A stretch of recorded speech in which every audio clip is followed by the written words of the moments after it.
À primeira vista, um impasse de petróleo entre Venezuela e China pode parecer só mais uma manchete, não é?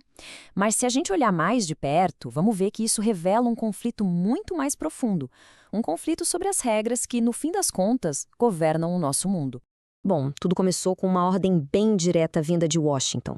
E a resposta de Pequim foi imediata e foi dura, acusando os Estados Unidos do que eles chamaram de atos típicos de intimidação. E que ordem era essa? Basicamente, o governo americano mandou a Venezuela parar de enviar petróleo para um grupo específico de países: China, Rússia, Irã e Cuba. Uma decisão com implicações que vão muito além da Venezuela, claro. E aqui a coisa fica interessante. A reação da China foi um contraste total. No discurso, palavras muito fortes: intimidação, violação de soberania. Mas na prática, absolutamente nada. Nenhuma ação concreta, nenhuma resposta militar. Essa desconexão entre o que se fala e o que se faz levanta uma questão fundamental. A primeira impressão, claro, era de que isso seria um golpe duro. Afinal, a China é a maior compradora do petróleo venezuelano. A lógica parecia simples: cortar esse fornecimento ia causar um problema econômico sério para os chineses. Só que os números contam uma história bem diferente. Uma verdadeira reviravolta. O petróleo da Venezuela representa só 4% do total de importações de petróleo da China. Isso mesmo, apenas 4%. Olhando aqui no gráfico, fica claro. É uma fatia muito pequena. A China pode, com a maior facilidade, comprar essa quantidade de outros lugares, como da Rússia ou do Oriente Médio. Ou seja, no fim das contas, a ação americana não era uma ameaça econômica real para Pequim. E isso nos mostra a verdadeira natureza do conflito. Não se trata de barris de petróleo. O que está em jogo aqui é um choque fundamental entre duas maneiras completamente diferentes de enxergar a ordem mundial. Pois é, existe um pilar no direito internacional que é a Carta da ONU.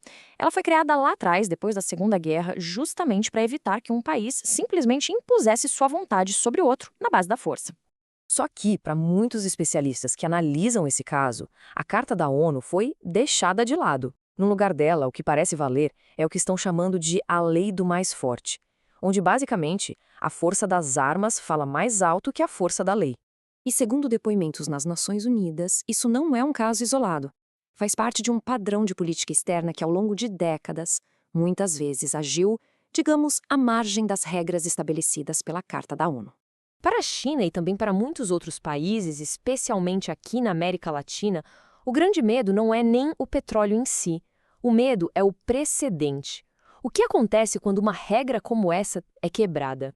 Pensa bem, se hoje as exportações de um país podem ser controladas pela força, o que impede que amanhã os alvos sejam outros? E se forem as exportações de soja do Brasil, ou as reservas de lítio da Argentina, as minas de cobre do Chile, a coisa pode escalar e afetar até a segurança do comércio global. E essa frase, que foi endossada pela administração Trump, meio que resume essa mudança de mentalidade.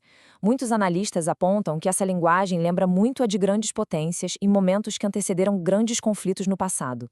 E tudo isso nos leva à pergunta final, e talvez a mais importante.